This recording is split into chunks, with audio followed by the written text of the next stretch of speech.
Hey everybody, this is David Bui and welcome to another edition of Hometown PTBO here at the Miskin Law offices just outside of downtown Peterborough. Well, we'll explain why we're here. But with me today's guests, we have Dennis Nephin of Brand Connect, who's got a big announcement here. Dennis, glad to have you on board here. Thanks for having me.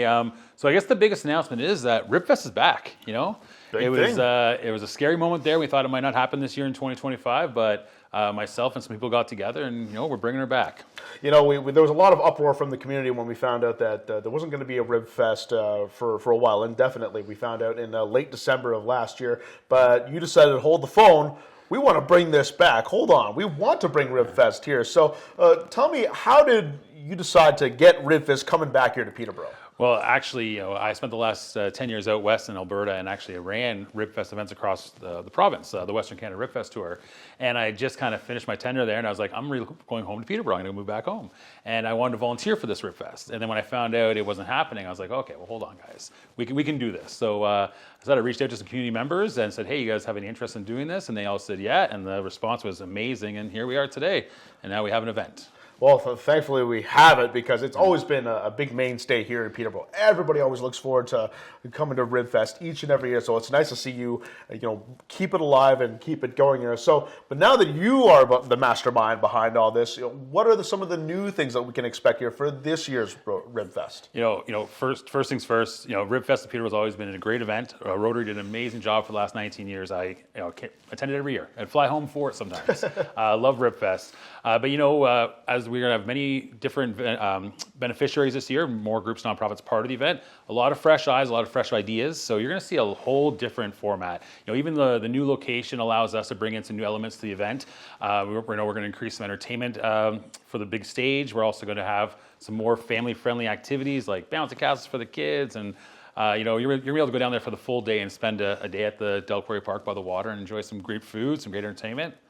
We've got a cornhole tournament going on, or something that you're trying to work into. We're in cottage country, man. Everyone loves cornhole. We got a great beverage sponsor with Black Fly. So if we're going to be having some beverages, let's throw some bags. So we're going to be hosting a regional event for the Canadian Cornhole Association. Ontario Cornhole Association, and they're bringing participants from all over the province to be part of this event. Mm-hmm. We're also going to open it up to local people to come test their skills, and also they're going to have some educational stuff. So learn how to properly throw cornhole bags, which it's a big thing. I wasn't aware, but it is. So it's going to be a nice little extra thing on site all weekend long. And I believe you've got a date and a location for Ribfest this year. Yeah, we wanted to kind of extend the amazing stuff that happens in Peterborough all summer. So we're moving to after Music Fest. We are going to be August 22nd, 23rd, and 24th at Crary Park. That's going to be a dedicated weekend for this event.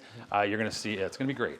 Yeah, great space, first of all, great venue. Yeah. We're always seeing all the kind of the food trucks out there, the kiosks out there. So great big space out there to host Ribfest. No, I'm looking forward to seeing what you have in store for us, come late August for sure. And the space does open up a couple opportunities. So, Ribfest, this is a very inclusive event. If you're a non-profit part of it, you reach out, we'll find a home for you. If you're a business who wants to be part of it, so we've actually created a big vendors village down there, and we're working with one of our beneficiaries for that. But if you're a business, you want to come down for the weekend, we actually have a whole area now, almost like a flea market at Ribfest, which will be a lot of fun too. Promote your business, get to hear the music, interact with all the people. It's going to be nice.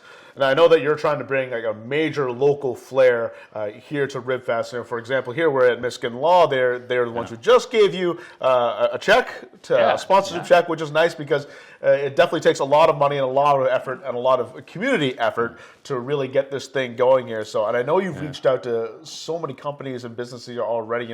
What's been the support like, just like Miskin Law here, to really get that from them and knowing that they're supporting you and getting Ribfest going here in Peterborough? Yeah, well, Miskin Law was the first company to come on board, and they're our stage sponsor. So all the amazing acts all weekend long, they'll be on the Miskin Law stage, which we're really excited about. Their staff's been nothing but wonderful to work with.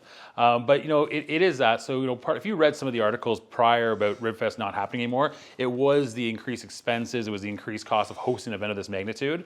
So it just we're going to need a lot of people to get on board to kind of help out. Many hands make light work, and the response has been great. So I've reached out to a bunch of companies and groups here in town, like yourself as well. I have great sitting here with you today. Thanks for coming by. But Miskin Law came on, they're going to be their stage sponsor, and the 401 group. So that's Peterborough Hyundai and Peterborough Subaru. They're going to be running the big rib competition this year, which we'll get into that. That's a whole thing. But yeah, and different than previous years, I work with each business. We find a way to kind of highlight their company, not just at the event, but all summer long, get them involved in Ribfest. So we do campaigns to drive business into downtown Peterborough. So we really want to start, kind of creating that downtown atmosphere back to where I felt, where it could be a little different than it is now. So, it's gonna be a lot of fun. As a big foodie myself, you definitely have me interested in this this rib competition here. So tell me a little bit more about it. So the big rib comp's amazing. So when you go to Ribfest and you see these big trucks and their banners, they win those banners by winning the competition. I know everyone thinks, oh, these guys all travel together, they're all friends. They're not. It's gloves off. So at the end of each weekend, we hold the competition. So we have a panel of 11 judges.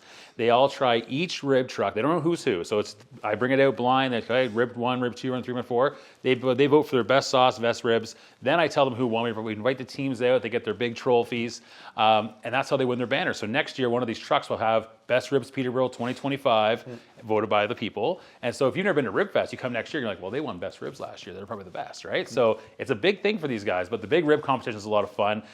Some of the panels include some of our radio partners, sponsors, as well as we're going to have a chance for the public to just enter in some contests for a chance to be a judge.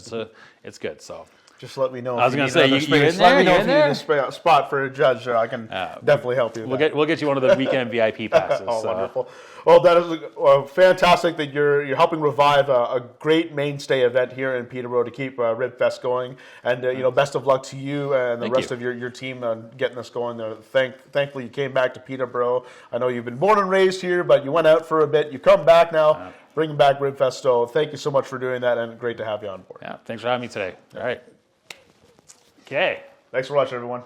Thank you for watching Hometown PTBO, brought to you by CIBC, Pile Wealth Advisory. So, Dennis, what kind of sauce do you like in your ribs? Okay, I'm a sweet and tangy kind of guy, right? You need the sweet because that's what caramelizes on the ribs. You're watching on the grill, the smoke's going, the flames are going. When you see them start caramelizing, that's the sugar, right? Yeah. And it's not overpowering. It's just you need that sweet, tangy. Some people like the smoky rib, but I'm a sweet, tangy guy. I want sauce from ear to ear. I just want to be covered in it. Yeah, I love it. Super sauce on mine. I love it. I also love molasses. When there's molasses somewhere in my rib sauce, that's what I love. I do love that sweetness. I don't mind a little bit of spiciness, but I'm not one of those guys that can handle like a super spicy rib or brisket or any kind of meat like that. Just a little tingle like that. So I might get crucified by the rib trucks. I can tell you a little secret. We use Crosby's molasses in all our sauces. Oh, really? Crosby's molasses. They, I don't know Crosby's Fine Foods, but they have a bunch of products, but they're molasses, and they actually will be at this Ribfest event, doing some sampling and things like that. But people don't realize how much things molasses goes in. I thought it was just cookies my grandma made when I was a kid, but no, it's everywhere. And I was like, okay, but that's the secret of some good rib sauce. Crosby's molasses. Molasses, also vinegar as well. I also like vinegar in my sauces as well. Okay, that's a preference. That's a tangy, Okay, all right.